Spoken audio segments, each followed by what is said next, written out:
Today, Toronto FC made an announcement that shook the soccer world. John Herdman, the club's head coach since August 2023, has resigned from his position, effective immediately. The news has taken many by surprise, especially given Herdman's relatively short tenure. In the months he spent with the Reds, he had begun to reshape the team's identity, guiding them through the League's Cup group stage and to the final of the Canadian Championship. His appointment had been seen as a step toward restoring Toronto FC to its former glory, but his resignation has left many wondering what went wrong and, more importantly, what comes next for the team. Herdman's decision to step down was framed as a personal one, with the coach stating that it was the right time for him to leave as the club defines its vision for the future. While he expressed gratitude for the opportunity to lead Toronto FC, it's clear that there were underlying factors behind his resignation. It seems there was a disconnect between the direction he saw for the club and the broader organizational vision. His statement reflects a sense of finality, but also an acknowledgement of the unique role the club and its fans played in his career. He thanked MLS ownership and the club's passionate supporters, showing appreciation for their unwavering backing. However, his parting words, especially regarding the future of the club, leave much to be interpreted. What prompted this decision now, after just 7 months in charge, and how does it impact the broader project Toronto FC had set out on? John Herdman's time with Toronto FC, though brief, was marked by some important milestones. Under his leadership, the team reached the group stage of the League's Cup and made it to the final of the Canadian Championship, two accomplishments that, while not resulting in silverware, showcased the potential that had been missing in recent years.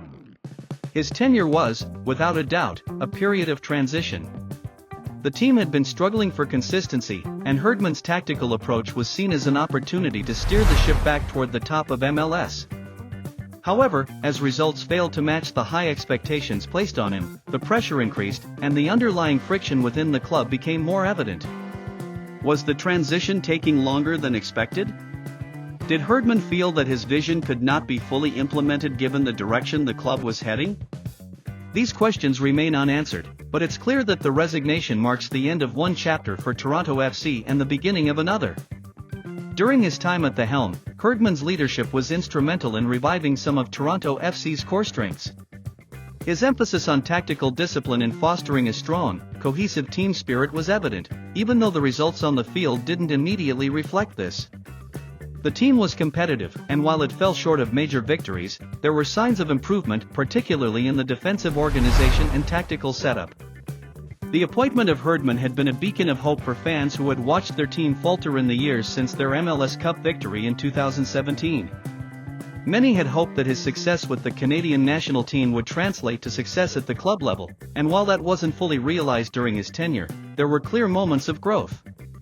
However, as his departure shows, even with tactical improvements and signs of progression, leadership changes in soccer are often a response to the bigger picture. Now, with Herdman gone, Toronto FC faces an important crossroads. The club will immediately begin the search for a new head coach, and the question fans and pundits alike are asking is, where does the team go from here? What kind of leader will Toronto FC need to restore its championship pedigree, and how long will it take before they are once again competing for the MLS Cup? The next head coach will have a huge task ahead, especially in trying to rebuild the squad while maintaining the support of the fanbase that had placed so much hope in Herdman's leadership. The process of finding the right successor is already underway, and it will be interesting to see whether Toronto FC chooses to go in a completely new direction, or whether they look for a coach who can build on what Herdman started. There are many ways the club could go about this search. One option is to look for a coach with experience in Major League Soccer, someone who understands the intricacies of the league and can navigate its unique challenges. Alternatively, the club could look for someone with international experience, perhaps someone who has worked in Europe or South America, and is looking for a fresh challenge in MLS. The ideal candidate would need to have a clear tactical vision and be able to integrate young players with the club's more seasoned veterans.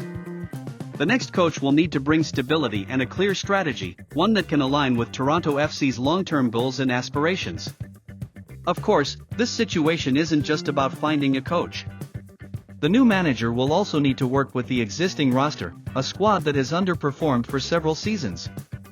While Toronto FC has a talented group of players, they have struggled with consistency, and it will be up to the next head coach to bring the best out of them. The key will be to blend experienced players with younger talents and to create a tactical system that maximizes the strengths of the current squad. There will also be decisions to be made regarding new signings, and how the coach plans to address any gaps in the squad. In terms of expectations, the new head coach will face immense pressure. Toronto FC is a club with a passionate fan base that demands success. Anything less than a competitive, playoff-bound team will likely be seen as a failure, and the coach will have to work under the weight of these high expectations. But with the right leadership, there's no reason why Toronto FC cannot return to being one of the top teams in Major League Soccer. The foundation is there, but it will take the right vision and leadership to fully realize the club's potential. As for John Herdman, his resignation marks the end of his brief but significant stint at Toronto FC. He leaves behind a team that has made strides, even if the results weren't as immediate as fans had hoped. His departure might be a disappointment to some, but it also opens the door for new possibilities. For Herdman, this could be the start of a new chapter in his career, one that may see him return to the international stage or take on a different challenge in club management. For Toronto FC, the path forward is uncertain, but it is also full of opportunity. The next head coach will have the chance to shape the club's future and restore the Reds to their rightful place in MLS. Whether they succeed or falter will depend on the decisions made in the coming months. But one thing is for sure, the next chapter of Toronto FC's story is about to unfold, and it will be one that fans will be watching closely. As the search for a new head coach continues, fans are left to reflect on the legacy of John Herdman and the impact he had during his short tenure. The team is once again at a crossroads, but with the right leadership, Toronto FC has the potential to be one of the most successful clubs in MLS. It's now up to the club's leadership to make the right decision and ensure that the next chapter is one of success, both on and off the field. The journey continues, and the future of Toronto FC is still very much in play.